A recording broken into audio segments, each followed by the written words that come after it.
पांचवा प्रश्न बोल रहा है कि यदि a अनुपात b बराबर 3:4 और b अनुपात c बराबर 6:5 है तो a अनुपात a प्लस c का मान बताइए। तो हम सबसे पहले क्या करेंगे कि हम इन सभी को हम लिख लेते हैं। जैसे a अनुपात b, तो a अनुपात b ये 2 लिख लीजिए। उसके बाद दिया है b अनुपात c, b तो दिया है, c को लिख लेते हैं, c हो गई ये। अब इन सभी का हमें मान रखना पड़ेगा। तो हम a का अनुपात कितना दिया है 3, तो a के नीचे हम 3 रख लेते हैं। a अनुपात है तो अनुपात कर लेते हैं। b का कितना दिया है 4, तो हम 4 b के नीचे 4 रखते हैं, ये अनुपात रख देते हैं। उसके बाद b का कितना दिया है 6, तो 6 हम नीचे लिख लेते हैं, अनुपात है तो अनुपात। और c का कितना दिया है 5, तो हम c के नीचे 5 रखते हैं। अब ये खाली स्थान बचा है, जैसे ये बगल में राइट साइड खाली स्थान है और लेफ्ट में भी खाली स्थान है।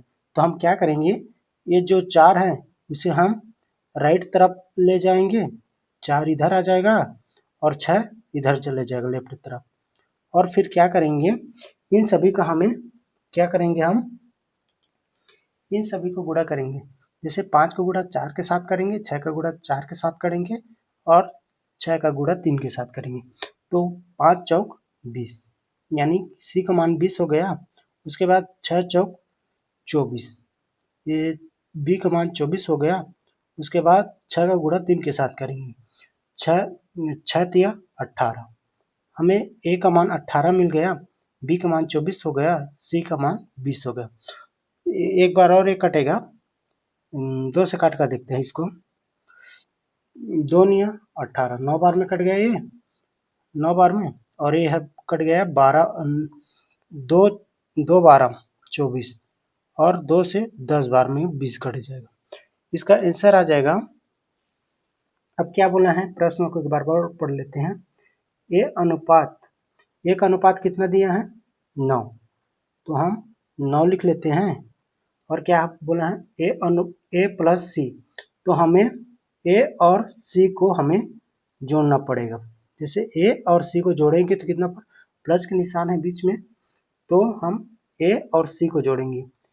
ए में 9 है और सी में 10, ये दोनों को प्लस करेंगे तो कितना बन जाएगा, 9 और 10 को मिलाएंगे तो टोटल 19 प्राप्त हो जाएगा। ये हमारा राइट आंसर है। चलते हैं छठवें प्रश्न की ओर। इसी प्रश्न को हम दूसरे तरीके से कैसे बनाएंगे उसको देखते हैं इस बार। ए अनुपात बी, ए अनुपात बी हो गया, बी अनुपात सी। ए का मान दिया है 3, ए के नीचे 3 रखते हैं। बी का अनुपात कितना दिया है 4, बी के नीचे 4 रखते हैं। और सी का अनुपात नहीं दिया, बी का अनुपात 6 दिया है तो बी के नीचे 6 रखते हैं। और सी का अनुपात 5 दिया है तो 5 रखते हैं। 4 को इधर लेंगे 4, और 6 को इधर। अब हम इसे शॉर्ट तरीके से हम हल करते हैं। 2 2 तिया 3 बार में कट गया, 2 तिया 3 बार में, 2 दूनी। अब फिर क्या करेंगे, 5 दूनी 10 हो जाएगा ये, और 3 चौक 12 ये हो जाएगा, और 3 तिया 9, ये हमें प्राप्त हो गया। उसके बाद क्या करते हैं, ए का अनुपात दिया है तो ए का अनुपात कितना है 9, 9 लिख लेते हैं। और क्या बोला है, ए प्लस सी का अनुपात पूछा है, तो ए प्लस सी को हम जोड़ देंगे तो 19, यही हमारा राइट आंसर होगा। चलते हैं छठवें प्रश्न की ओर। छठवें प्रश्न में बोल रहे हैं कि यदि P का 4/7 भाग Q के 12/14 भाग के बराबर है तो P अनुपात Q का मान ज्ञात कीजिए। हम इसे 2 तरीके से बनाएंगे। इसे हम इसे पहले बेसिक से सीखेंगे, उसके बाद हम इसे कॉन्सेप्ट से सीखेंगे। तो हम क्या करेंगे, जब P का मान दिया था P लिख लेते हैं, गुणा है 4 ऊपर लिख लेते हैं 7, 4/7 P का मान हो गया। अब Q का मान निकालेंगे तो क्या करेंगे, हम Q लिख लेते हैं, का मतलब गुणा होता है, और कितना 12/14। उसके बाद क्या करते हैं, हम अब इसे काट देते हैं, 7 एकम 7, 7 दूनी 14, 2 बार में गया, 2 एकम 2, 2 छक्का 12। अब 2 दूनी 4, 2 बार में कट गया, और 2 तिया 6, ऊपर में 2 बच गया, यहाँ पर 3 बच गया। तो हम क्या करेंगे, इसे हम ये 2P बच गए ये, और ये 3Q। तो हम इसे 3 इधर चला जाएगा और 2 इधर आएगा। 3 लेफ्ट तरफ चला जाएगा और 2 राइट तरफ चला जाएगा। तो इसका अनुपात हो जाएगा, इसका क्या होगा कि 3:2। ये हमारा राइट आंसर होगा। अब इसे हम दूसरे तरीके से कैसे बनाएंगे उसे देखते हैं। दूसरे वाले को हम शॉर्ट तरीके से हम बनाएंगे। पी का मान दिया है 4/7 और क्यू का मान दिया है 12/14। तो हम सबसे पहले क्या करेंगे, 7 और 14 का एलसीएम निकालेंगे। 7 और 14 का एलसीएम निकालेंगे तो कितना बार में जाएगा, 7 तो कटेगा नहीं, 2 7 14, 7 बार में गए ये, और 7 एकम 7, यानी 2 गुणित 7, यानी दोनों का मान हो गया 14। 14 हमें एलसीएम निकल गया इन दोनों का, 7 और 4 का एलसीएम निकाले तो टोटल 14 प्राप्त हुआ। तो हम क्या करेंगे, 14 हम लिख लेते हैं और फिर क्या करेंगे, इसे गुणा करेंगे, 7 गुणित 7 कर देंगे। उसके बाद 14 को हम लिख लेते हैं और ये 12 है तो 12 ऊपर में लिख लेते हैं, 14 नीचे में लिख लेते हैं। अब फिर इनको क्या काट देंगे हम, 7 एकम 7, 7 दूनी 14, 2 बार में कट गया, 4 दूनी 8 हो गए, और ये 14 एकम 14 एक बार में कट गया, तो ये 12 एकम 12। और फिर क्या करेंगे, इसे फिर से कर देंगे, कितना बार में जाएगा, 4 दूनी 8, 2 बार में गए ये, और 4 तिया 12। अब फिर हम क्या करें, इसे हम 3 को इधर नानेंगे लेफ्ट तरफ और 2 को हम राइट तरफ नानेंगे, तो ये कितना बन जाएगा, ये 3:2। यही हमारा राइट आंसर होगा। चलते हैं 7वें प्रश्न की ओर। 7वां प्रश्न बोल रहा है कि यदि 6a बराबर 4b बराबर 9c हो तो abc का मान ज्ञात कीजिए। हम इसे दो तरीके से सीखेंगे, पहला बेसिक तरीके से सीखेंगे, उसके बाद हम ट्रिक के माध्यम से सीखेंगे, एलसीएम के माध्यम से। तो हम क्या है, ये सभी का नाम लिख लेते हैं, ए बी सी तीनों को पूछा है, तो हम ए क्या हुआ यार, ए अनुपात बी अनुपात सी, क्योंकि अब इसको लिख लिए, उसके बाद क्या करेंगे, हम जो ए दिया है उसे हम नहीं लिखेंगे, ए को हम 4 लिखेंगे, क्योंकि ये जस्ट उल्टा होता है। तो एक ए का मान कितना है 4, भले से 6 का मान ए दिया है लेकिन हम इसे जस्ट उल्टा मानते हैं इस तरह क्वेश्चन को। तो ए का मान हम 4 लिखेंगे, ये 4 हो गया। उसके बाद क्या करेंगे, बी का मान 4 दिया है तो लेकिन 4 हम नहीं लिखेंगे, ए का मान लिखेंगे हम, बी का मान हम 6 लिख लेते हैं, 6 हो गया, अनुपात हो गया। बी का मान हम इसे 9 को मानेंगे, और सी का मान कितना मानेंगे, सी का मान हम 4 को मानेंगे, जस्ट ए उल्टा होता। उसके बाद 6 को इधर कर लेते हैं, 9 को इधर कर लेते हैं। उसके बाद क्या करेंगे, हम इसका गुणा करेंगे, 6 चौक 24 प्राप्त हुआ, 6 चौक 24 हो गया, 9 छक्का 54, ये 54 प्राप्त हो गया बी का मान, और सी का मान 9 चौक 36, ये 36 प्राप्त हुआ। अब इसे क्या करेंगे, इसे फिर से एक बार काट देते हैं, 6 छक्का 36, 6 बार में कट गए, ये 6 निया 54, 9 बार में कट गया, ये 6 चौक 24, यानी 24 बार में कट गया।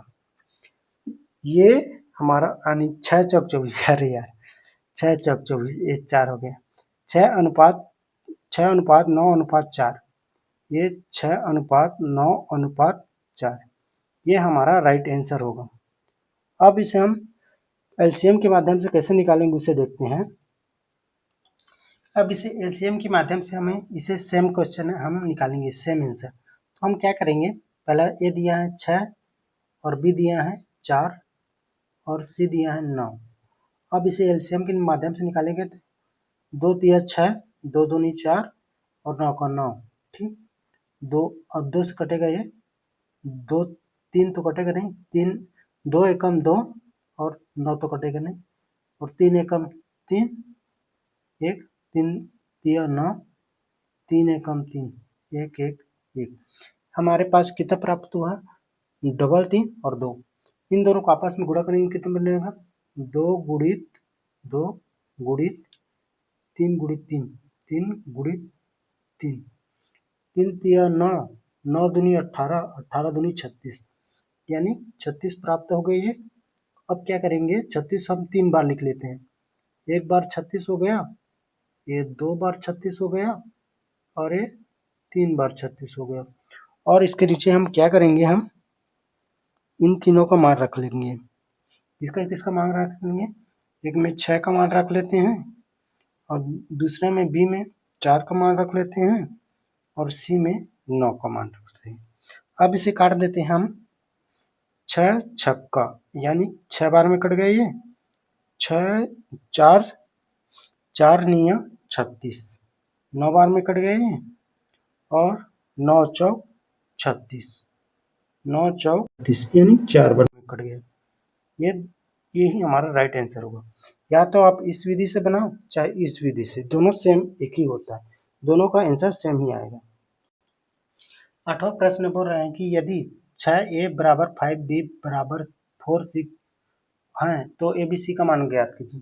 तो हम इस 8वें प्रश्न को दो तरीके से बनाएंगे।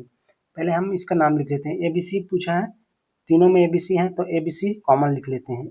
a अनुपात b अनुपात c। a का अनुपात कितना दिया है, 6, लेकिन 6 नहीं लिखेंगे, इसे जस्ट उल्टा लिखते हैं। जैसे a का मान हम 5 लिखेंगे, b का मान 6 लिखेंगे। उसी तरह b का मान हम 4 लिखेंगे, c का मान 5 लिखेंगे। तो हम सबसे पहले क्या करते हैं, a का मान कितना दिया हम 5, हम जस्ट उल्टा लिखते हैं, 5 लिख लिए, और b का मान हम 6 को लेंगे, इसका अदला बदली करते हैं इसको। उसके बाद क्या किया, हम b का मान 4 लिखेंगे और c का मान 5 लिखेंगे। अब क्या करेंगे, 6 को इधर कर देते हैं, जो खाली बचा है उसमें, और 4 को इधर कर देंगे। 6 को इधर बढ़ा लिए, 4 को इधर बढ़ा लिए। उसके बाद क्या करेंगे, हम गुणा करेंगे ऊपर वाले को ही साथ में गुणा करते हैं। तो 6 पंचे 30, ये 30 प्राप्त हुआ सी का मान, 6 चौक 24, यानी 24 बी का मान प्राप्त हुआ, और एक का मान 5 चौक 20 प्राप्त हुआ। उसके बाद हम क्या करेंगे, अब फिर से इसे देखते हैं काट कर कि कटेगा कि नहीं। ये 2 दहम 20, 10 बार में कट गया, और 2 बारम 24, 2 बारम 24, और 2 पंद्रम 30, यानी कि इसका आंसर निकल गया 15 अनुपात 12 अनुपात 10 अनुपात 12 अनुपात 15। ये हमारा राइट आंसर होगा। अब इसे हम दूसरे तरीके से कैसे बनाएंगे उसे देखते हैं। हम दूसरे तरीके से हम इन तीनों का मान रख लेते हैं। ये 6 हो गया, फिर बी का मान 5 दिया है तो 5 लिख लेते हैं, सी का मान 4 दिया है तो हम 4 लिख लेते हैं, और फिर हम 2 से काटेंगे। 2 2 तिया 6, 3 बार में गया, 5 का 5 उतार लेते हैं, 4 दूनी यानी 2 चौक 2 बार में कट गया। अब फिर 2 3 नहीं कटेगा, 5 नहीं कटेगा, 2 एकम 2 बार में कट गया। उसके बाद 3 से काटते हैं, 3 एकम 3, 3 पंचे 1 का 1, अब 5 से कटेगा, 5 एकम 5, 5 एकम 5 हो गया। यहाँ पर बच गया 2 गुणित 2 गुणित 3 गुणित 5। इसका तीनों को हम गुणा करेंगे तो कितना प्राप्त हो जाएगा, 5 तिया 15, 15 30, 15 तिया 45, कितना प्राप्त हो जाएगा, नहीं 5 तिया 15, 15 दूनी 30, 30 दूनी 60, ये 60 प्राप्त हो गया। और फिर क्या करेंगे, हम ये 60 को 3 बार लिख लेते हैं। 1 60 हो गया, 2 60 हो गया, 3 60 हो गया। उसके बाद हम ये जो प्रश्न दिया है, जैसे ए का मान 6 दिया है, बी का मान 5 दिया है, सी का मान 4 दिया है, तो हम इन सभी का मान रख लेते हैं। ये 6 कर देते हैं ए का मान, बी का मान 5 दिया है तो 5 रख लेते हैं, और सी का मान 4 दिया है तो हम 4 लिख लेते हैं। और फिर क्या करेंगे, इसे हम आपस में काट देंगे। जैसे अरे यार ये नहीं दिख रहा है, इसको इधर कर लेते हैं थोड़ा हल्का से। उसके बाद हम इसे काट देंगे। 6 दहम 10 बार में कट गए ये, और ये एक कितना बना है, 5 12 60, 5 12 60, 12 बार में कट गया, 4 15 60, ये हमारा आंसर बन जाएगा। ये दोनों का सेम ही आंसर आएगा, चाहे आप इस विधि से बनाओ चाहे ये विधि से बनाओ, दोनों सेम ही आंसर आएगा। अगर वीडियो आपको अच्छी लगी तो वीडियो को लाइक करना, कमेंट करना, सब्सक्राइब करना और दोस्तों के साथ शेयर जरूर करना।